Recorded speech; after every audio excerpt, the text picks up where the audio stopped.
envoie tout sur Facebook. Donc pour organiser le voyage, se mettre d'accord. Donc après de moult discussions, on s'est tous mis d'accord pour se retrouver, pour y aller en train, donc en faisant Paris, Brest, Brest-Paris. Porteur de projet, d'expérience, vous pouvez demeurer présent à poste pour la visite.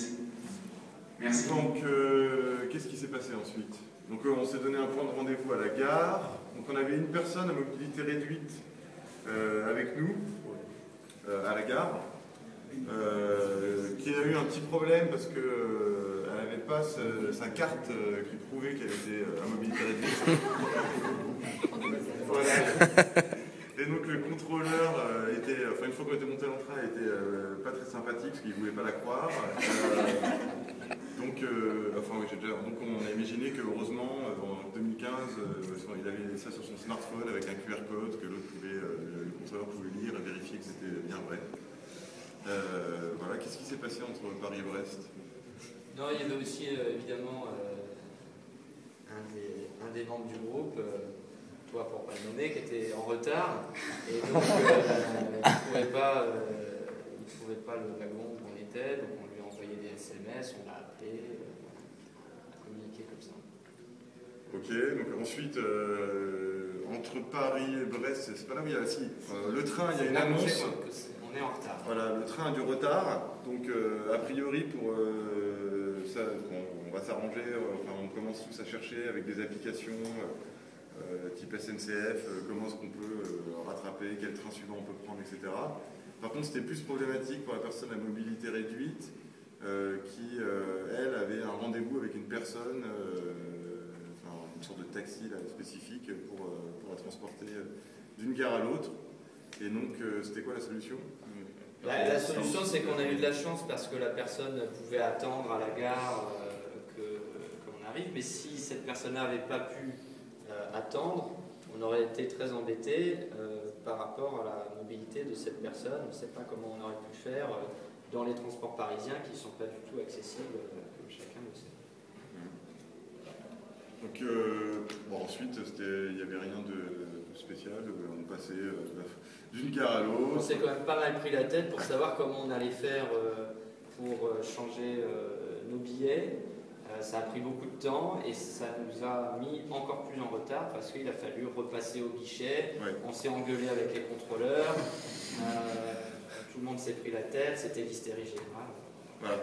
Et ensuite, ce qu'on a oublié de dire, c'est que du coup, on était décalé dans les trains et malheureusement, on devait animer un workshop à Lift. Donc, c'était très embêtant. Et donc, on s'est dit, l'idéal, ça serait de commencer en faisant ça en visiophonie.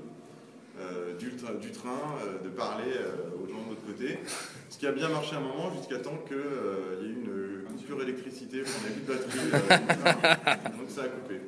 Donc puis voilà, après on est arrivé à Marseille, et là on a fait le parcours classique, rien de très original, métro, bus, on a utilisé nos smartphones, nos GPS, nos guides pour se diriger.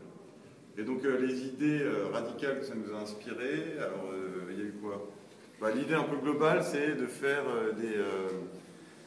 que tout le monde essaie de faire en ce moment, des applications multimodales et finalement des billets de transport dynamiques. C'est-à-dire pas seulement dématérialisés, mais dynamiques. C'est-à-dire qu'ils changent au fur et à mesure où on se déplace, voire même automatiquement. C'est-à-dire qu'il faudrait imaginer un système qui dit bon, on sait que tu es là, on voit que ton train ne va pas à la vitesse prévue, automatiquement te rembourse, réserve des choses et on met à jour sur ton billet, ou si justement c'est pas possible parce qu'après c'est plein, on te prévient, mais que tout ça que se fasse dans les serveurs derrière sans qu'on ait trop à faire grand-chose.